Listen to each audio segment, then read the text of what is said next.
For happy family, you cannot keep only wife happy and the whole family will become happy. At the same time, husband needs to be happy also. But to start with, wife. Why? Because she leaves her parental home, she comes to your house, she fulfills all your expectations.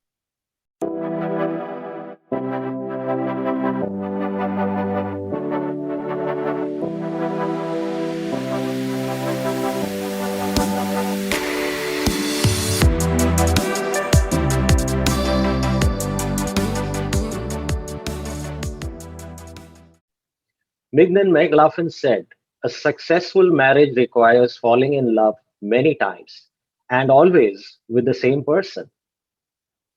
Welcome to this brand new edition of Sip and Talk with Vikram. In this program, we talk to people who have created some creative craft. If you are an author or a musician or a painter or an artist in any field, you are going to be here on this show. Today, we have with us a school principal. He is not just a strict school principal, but he's a disciplinarian, he's a mentor, he's a speaker, he's a keen observer who has observed human behavior, and he's writing a series of books on relationships. Welcome to Sip and Talk with Vikram, Mr. Soumitra Singh Thakur. Thank you, Mr. Vikram. Thanks a lot for inviting me on your show. Soumitra, let me show your book to the audience so that we can start talking about it. Here it is. Love Your Wife. Lucky is your wife and blessed you are as a couple that you have chosen to write on this topic, especially in times like this when the happily married is an oxymoron. And as you write in your book, that the only good husband is one who does not marry because he's too considerate to even marry somebody. So tell us about yourself first and then tell us about your book, please. I'm very much grateful to you, Vikram, for inviting me on your show, Sip and Talk with Vikram. I have worked as a school principal for many years now. It's almost 22 years working as a school principal.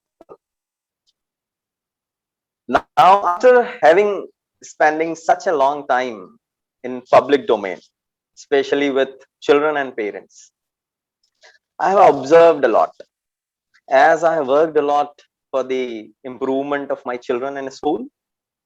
So when I worked with children, I definitely came to know in close contact with their parents, because parents keep on visiting my office, discussing about their children, their children's performance and all.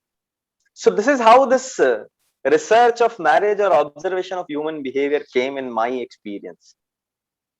Since last 14 years working as a principal in a row in CBSE schools, I met thousands of parents and worked with hundreds of children. During all these observations, what I noticed keenly, that parents are not happy, the couples are not happy. And when couples are not happy, the kids are not happy. Obviously. So when I researched, I found that in today's era, the divorce rate globally is very high in different countries. For example, in Luxembourg, it is 87%, Spain, 65%, France, 55%, Russia, 51%, US, UK, New Zealand, Australia, Germany, all these are moving between 40 to 50%. Definitely, India is at bottom with 1.5%. Oh, that's good. Yeah, that's good in statistics. But what is the reality as we live in society? We all know that couples are really not happy. See, due to Indian culture, due to Indian tradition, due to Indian joint family culture, the divorce is not common in society. But do parents are happy? I believe not. Because in India, marriages are believed to made in heaven. We take vows to live for 7 lives with the same person. But now in today's society, it is difficult to spend this one life. Sometimes people are ready to leave. They may not take divorce, but they leave separately. So this is all is the reality. So most of the married men who claim that they are happy in their married life, actually they are not. So this gave me an insight to write a book. I closely observed, and then I wrote book about the expectations. My book is a non-fiction book. When a girl gets married to a man, what are her expectations? So this human relationship book series which I'm writing, first title is Love Your Wife, second is Love Your Husband, third is Love Your Children, and fourth is Love Your Parents. I like that These concept. four people create a family. For happy family, you cannot keep only wife happy and the whole family will become happy. At the same time, husband needs to be happy also. But to start with, wife. Why? Because she leaves her parental home. She comes to your house. She fulfills all your expectations. So she also has her own expectations with the family, with the husband, with in-laws and everyone. But what happens in reality? When a girls get married in Indian tradition, whole family, including husband, have various expectations from that lady. She is under burden of fulfilling the expectations of all the family members, and everyone forgets about her expectations. So what I wrote about that when a bachelor prepares to get married, from this phase of life, that bachelor gets married, his D-day of life, that means a marriage day, then the honeymoon phase, the first morning, and then the golden 9 months of the first childbirth, the birth of your first child, then 5 years of your married life, 10 years of your married life, 20 years of your married life. Like this, at last, you alone in your married life, that means your wife passed away. Mhm. So I have covered this whole series of phases of life of a man. That during these all periods, what are the expectations of your wife from you and from other family members? If you understand this, probably when you come home in the evening, you expect a cup of tea, And that too with but a smile. yes, with a smile, but you don't know what sufferings she went through whole day. What is her mental state? What were the problems? What kind of phone calls she received? She is under trauma. And suppose if she does not present that cup of tea with a smile, you may get angry. You may bring out your frustration of your workplace on her without even paying attention on her emotional state. So what I tried is, I tried to put on these small events of our day-to-day life for a man to understand about her wife's expectations. When you start paying attention on small things, see, the book is not about how to make love. There are n number of books available on internet, and everyone knows we are humans, we are reproductive species, we know how to make love. The question is, why to have love to your wife? I tried to answer this why. So this is how I got all the idea of writing a book, and I mentioned everything. So this is my book, Love Your Wife, everything about the face. Second title is under the writing process, Love Your Husband. There I will mention all the same phases, but from the point of view of a husband. That now you as a male, what expectation do you have from your wife? And when she does not fulfill, how do you feel? So initially I made you feel about her. Second, in my second title, I made her feel about you. In the third title, both father and mother, husband and wife will think about their children. We give birth to our children. We have lots of expectations from our children. You want your child should become a doctor, an engineer, chartered accountant, many things. There are a number of careers. I am not typecasting any particular career. My only concern is every father want his or her son or daughter to be top of the career.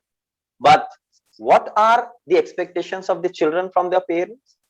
We'll come to that, Mitra. Before that, see, Nicholas Sparks said that love is like the wind. You can't see it, but you can feel it.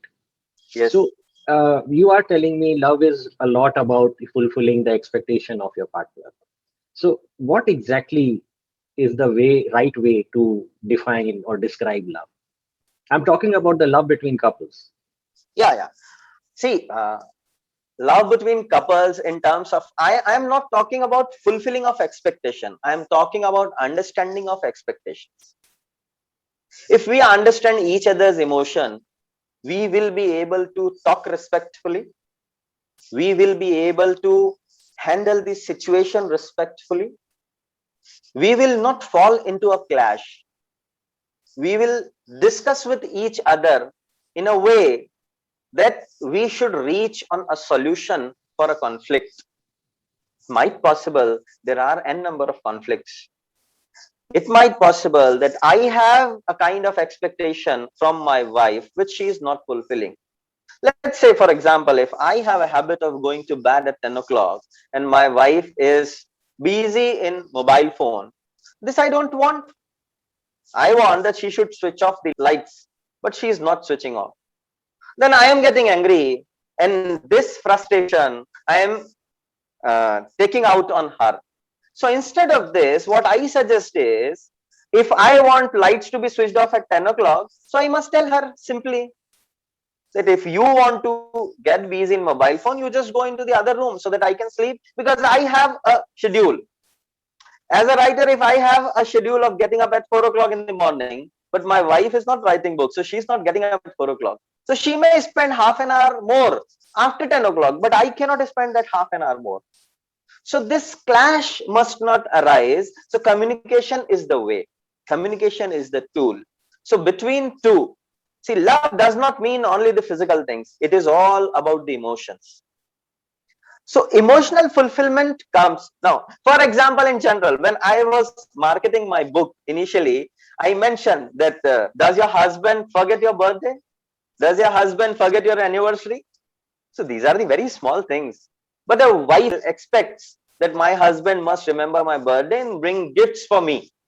Husband being busy into the business or service, or there are n number of stresses to a male. Financial obligations are there. You may have a difficult boss to handle. You may have a difficult client to handle. You may have a difficult employee to handle. So all these things, you may forget your wife's birthday. Here, if we pay attention on small things, if I write a reminder diary for myself for all the important dates of my life between husband and wife, and I should put a reminder. See, we put reminders for our meetings. Why can't we put reminders for our wife's birthday or our anniversary date? So this can be a sorting out solution. So this is how I try to put on the expectations. If you understand these expectations, you will be able to find a way out of yourself. I'm not suggesting any solution because every case is a unique case. I cannot tell you about the solutions for your wife. It is you only who has to find it out. So But same that's applies a on very every. interesting hack and a very useful one. Set reminders for important dates. The dates that are important in your life between you two, please set reminders. Don't forget them. Viewers, Right. what do you say about this? I want to hear from you. Please type in your comments right now. And Samitra, while you take a hot sip, I'll make one more appeal to the viewers. Kindly subscribe, like, and comment. Please hit the bell icon below to stay notified about my further interviews. And coming back to Samitra, you see, as Alida Romik said, that you don't marry someone you can live with. You marry the person who you cannot live without. So that shows the intensity of emotion between two persons, which brings them together into a happy marriage. But the question is, how does one actually find out someone whom you cannot live without? That's a difficult question, definitely. Even for me. Give it a See, shot. it all depends. Vikram, I must say that when we marry, whether it's a love marriage or arranged marriage, whether we know the person since our childhood or marriage has been arranged by our family members, the elderly people, in both the cases, it is mutually decided that yes, we are going to live forever in this life. But in reality, what happens after initial 1 or 2 years of our married life? Everyone gets busy in their own work. Male gets busy in their business job, office, outside home. Female gets busy in the either children or in the family. or even office job. Or even in office job. Yes, working women are there. But in both the cases, what they look for happiness outside of their home. This is what I have observed. Both of them try to put on their outside frustration inside. Instead of it should be the other way around. The frustration should be kept out and the emotional connect should be inside. The happiness which we look for outside, that should be inside the home, inside the family. Are we spending, see, as a newly wed couple, they spend time with each other, they communicate, they sit, they have a cup of coffee in the first year or the second year. What after that? You remember, I don't ask on this in front of public, but you remember, when was the last time you sat with your wife and had a cup of coffee? Yeah. Luckily, we always do that. that you have to answer yourself. My only question to the all viewers, they have to ask themselves, do they sit with their wives? Do they talk? Do they discuss? Do they spend time? See, spending time is important. Suppose you are a bachelor, you are in love, you spend a lot of time. Still, if you are a CEO of a company and a bachelor and in love with a girl, you will find time to spend with her. You will find time to go to Starbucks. But the same CEO, after getting married, after spending 1 or 2 years, will he find time to spend with his wife? Probably not. Tell us, viewers, what you think about it. Do you spend time with your spouse? Do you actually care to sit together and talk and chit chat about the sweet nothings? Let's hear from you right now. So this aspect, spending less time, having less emotional connect, having less discussion or the communication between the two is the reason of a disconnect. That disconnect slowly and steadily move so far that one fine day we find ourselves not ready to talk to each other, not ready to live with each other under one roof, and then one fine day we decide to get separated. So separation never comes in one day. Separation comes in 1 year, 2 year, 5 year, probably 10 years. Those 10 years, if we go in retrospect, then we will be able to know that where was our attention? Was our attention on each other? Probably not. A male who looks for happiness outside or a female who looks for happiness outside, all sorts of happiness are always ending up with the same emotion. So the same emotion, why not to find that same emotion with our own partner with which we have decided to live forever? So, Soumitra, after this marriage, after a sweet marriage, during a sweet marriage, you have children. And as Ray Merritt said, men can make war, but it is the children who make history. And as the school principal, children under your care must have made history in these 2 decades of your workplace. And Yes. what do you think is the material, the basis that builds those children into successful individuals? See, the most important role is played by parents on. If a child who is successful, the reason behind is the parents and the family. Family is, see, after the birth of the child, first 2 years, child does not speak a single word. 1 year, 2 year doesn't matter. Initially, child observes. Yeah. That observation, child listens. Child try to listen and learn the mother tongue. Currently, I am placed in Karnataka. I belong to North India. I am completely unaware about any South Indian language. Now I'm working here. What am I doing? I'm acting as a child, as I'm a newborn baby for Kannada language. So I'm listening all my surroundings and trying to imbibe those words and try to recall those words so that I could understand what is the meaning of the sentence or the statement spoken in my surrounding. Same is the process done by a newborn baby. And a one fine day comes when child speaks first word and then few words and then a statement and a complete sentence, and this is how a language is to be learned by a child, by anyone. That means child listens. So that listening is important. Now what happens if parents are mature enough or understandable enough, they speak good things. See, we Yeah. all aware in Indian tradition, we all aware about the best story of learning during mother's womb is Abhimanyu. Abhimanyu learned everything in the mother's womb, and then mother, because she got slapped, he was not able to learn how to come out of that Chakravyuh, but he learned how to break in the Chakravyuh.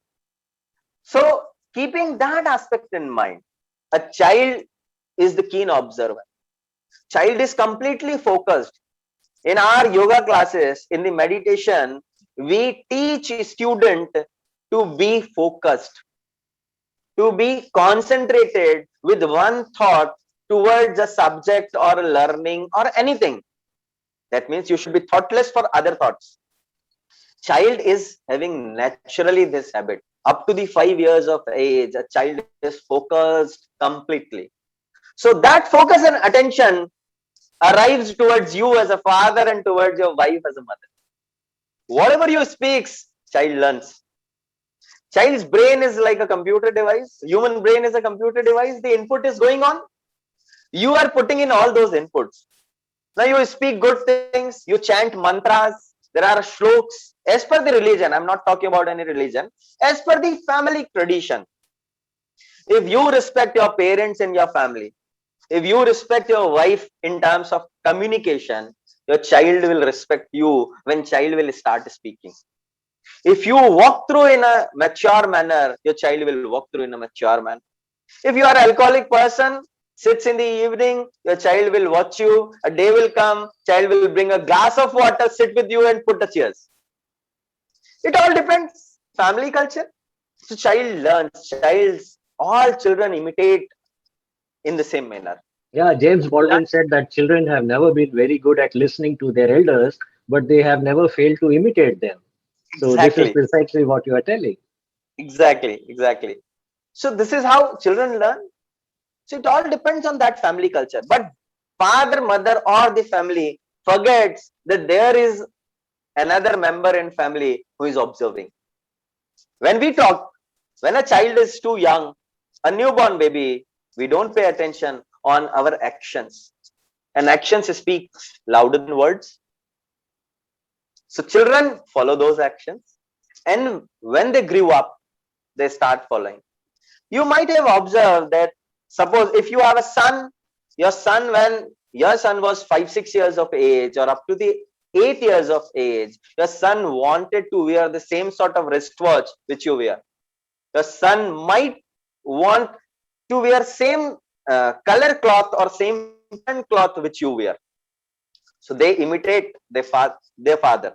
In the same way, whatever your habits are, the same habits come into your children. The children follow this. If you have a scolding habit, your child will scold. If you are driving a car, there is a traffic, you scold on the outsider. A day will come when your son will also scold. So it is all imitation.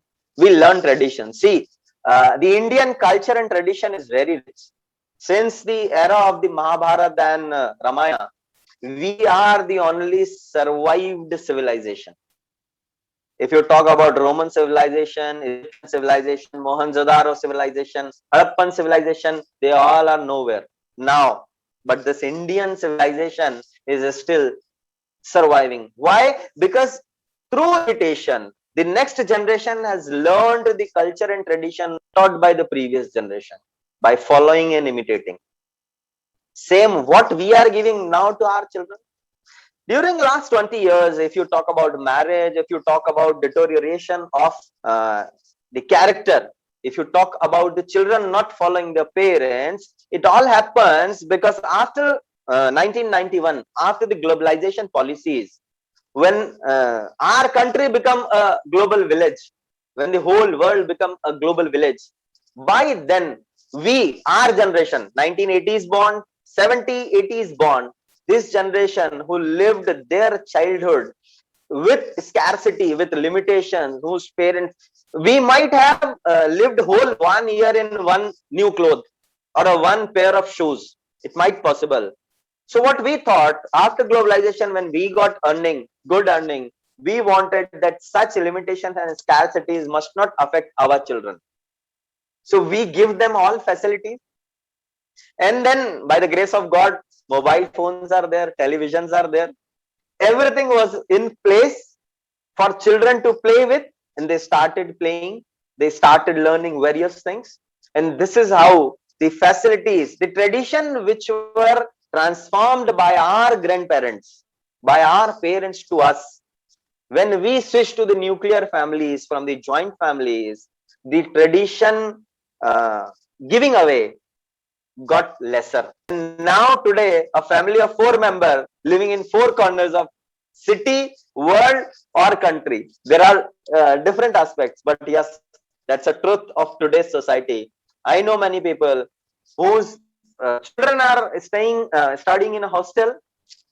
Father is working in some other place, mother is working in some other place. So if a family of 3 members who is living at 3 different places, how can you think of that traditions are being transformed for the next generation? And how you can think that that child will respect parents, even forget about grandparents. Grandparents are nowhere. How that child will respect parents? That brings me to a thought, Samitra, that you see, when we were children, the facilities were limited and the exposure was also very limited. There was hardly one channel or two on the television. There was hardly one or two channel on the radio. Now, radio is becoming extinct, of course, after the internet happened. And now the external influence and exposure is so much. Earlier, if we saw something, a toy which came from abroad, it was an excitement to even see that. But now everything is at your fingertip through online shopping. And the children are sort of having the paradox of plenty. There is no stopping nowhere. So where is it taking our children to in the future? See, no one knows about the future. So it's difficult to answer. My points are, kite flies high in the sky and it has a string attached with it. So what happens? Suppose kite moves very high, we pull it back. Sometimes we leave, some a pull and push game is there. What I believe is, yes, I do agree that there was a very less exposure. But with that less exposure, if you go back into the history of last 500 years, all sorts of scientific development, the scientific era, because of which we are having all sorts of facilities in our hand or our children's hand, that all has happened with that less exposure. All sorts of scientific development happened during that less exposure. Now today, when the exposure is much, you can say, Larger. much higher in terms of value, such sort of inventions are not there which happened in last 500 years. So what happened? These our children, we have to push and pull. We have to keep a track. We should tell them difference between right and wrong. See, you cannot say no to the child now. Now what you can say, you can tell about a right thing and wrong thing. Let the child decide. Let the child decide his future or her future. So now as a school principal, what we do is, gone are the days when I must tell in Hindi, cham cham baje chhadi gam gam padhai, ऐसा कुछ एक दोहा हुआ करता था. वो that time is no more now. Now we have to counsel children. Now we have to tell them that this is right, this is wrong for your future. Now you decide. If child chooses one path, time will teach, because still today time is the best teacher. So only time will and if the child decides to move on the right path, that's the best thing. So all those children who are choosing for the right path, they are moving towards a successful career. But the children who are not choosing the right path, who are falling into the trap of internet, who are falling into the trap of mobile phone, so it they are moving towards a wrong path, and they will come back. They will come back in due course of time, when time will teach them. This is how I believe that future of children will be in their own hand, not in our hand. Now that guiding force, now that telling you should choose this subject, you should go and take admission in XYZ college, or gone are the days. Now we have to put them with all sorts of options so that they can choose their own path. Let them be the decision maker of their own future. We might not be the decision maker of our future. There is a possibility that all our generation people have got instructions for their parents, what to do and what not to do. That's why with all this our generation people, we mostly listen that I wanted to become a doctor, my father told, so I became an engineer, but I have no interest. In today's generation, this is not at all the case. In today's generation, they decide whatever they want to. We just need to put all options in front of them and let them decide. So this is how they will decide their future. So every child is a born genius, and as Jess Lair said, children are not things to be molded, but they are people to be unfolded. Yes. So, how, as a person, as a writer, as an author, as a principal, as an observer of behavioral science, how do you help the children to unfold? Yeah, that's a very good question. This is the actual task which we all educators are doing. We are unfolding children. If I talk about latest national education policy brought into the practice, which will be implemented, the objective of this NE is definitely unfolding the children. Unfolding is very important in terms that when we give them option and to experiment, it is all about the experience and experimenting. So we provide different options to children to pick and choose and to test. So during our school era, we provide all sorts of vocational experiences, the competency based learnings, all the vocational options available, all the skills which are required for 21st century. We provide them. If a child is having interest in music, if child is having interest in writing a book, if child is having interest in playing, if child is having interest in a particular sports, we provide those opportunity to children. And when they come out with a flair of success, we discuss with their parents and we let their parents know that your child has a potential in XYZ area, irrespective of sports, academics, performing arts, anything. And we try to convince their parents that you let your child move into that. See, it is sad that if you convert your passion into a profession, you will be most successful in your life. So what we try during the process of unfolding a child's behavior or a child's character, we try to find out the passion of that child. And we suggest parent and children both that convert this passion into a profession in future. So this is how we try to come out with a successful citizen in future life.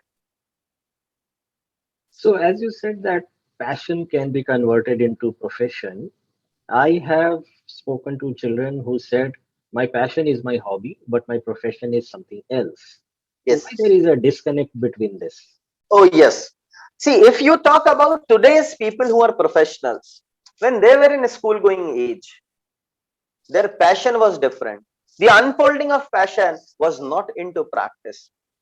If I talk about 10-15 years earlier time, if child says that I want to play guitar, parents were denying. If child says I want to go into the singing profession, parents denied.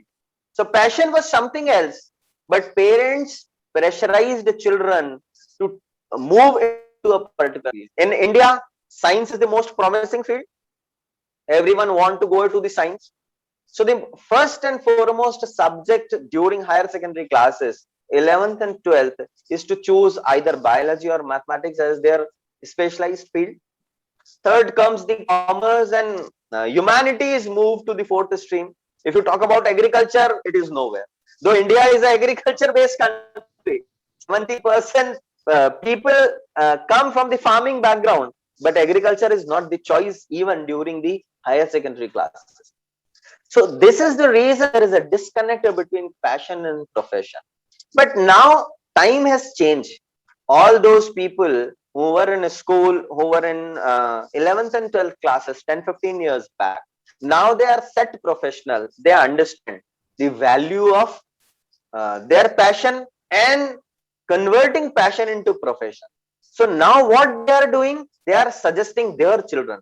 They themselves try to find out the passion of their children and they support their children to convert their passion into profession. So if I talk about next 20 years, you will find most of the children, most of the set professionals who are having their passion as their profession. Definitely time will change. In next 15 years, now a kid who is studying in nursery, LKG, UKG or primary classes, when this child will move into the career after 10, 15 years, will definitely choose his or her passion as profession. On that note, I'm very hopeful for the future generation to do really good and bring about a revolution as several generations have brought in so far. What am I doing? I am supporting my both daughters. My elder daughter wanted to choose medical as a profession. She has a keen interest. My younger daughter, she is interested in writing. So she writes. She has started doing something. But both of them are working on their passion. So same when I look for in my generation people who are having school going kids from primary, middle to high school, they are supporting. If I talk about my sister, my sister is a homeopathy doctor by her profession. And what is her passion? She is damn creative girl. She makes so beautiful creative things that you cannot believe how a homeopathy doctor is finding time to take out so creative things. So what she is doing, she is supporting her both children to find their passion. She is providing all platforms. So a day will come in next 5 to 8 years when her children will be professional of their own passion. So they'll live a free life. This is how a future of children I look for as a principal. So thank you, Soumitra. I hope viewers you enjoyed this conversation with Soumitra. Yes, I enjoyed a lot. Do type in your comments and key takeaways from this conversation right now. And Soumitra, it was such a pleasure to have you on this show today. And it Thank was you. such a lovely conversation with you. Before we part, any parting advice for people from you to have a very happy life, a happy family life? I wish to give one advice to all the married couples that if you try to understand expectations of your spouse, and if you think before speaking, just before speaking anything which comes out naturally in terms of negative words, if you stop for a moment and think from the other person's perspective, try to put your leg into the other person's shoes, and if you'll be able to understand, your life will be happy. So live life, happy married life, and happy family. Thank you Thank so you. much. Thank you. It was a pleasure to Thank host you, you on Vikram. this show. Namaste. Namaste.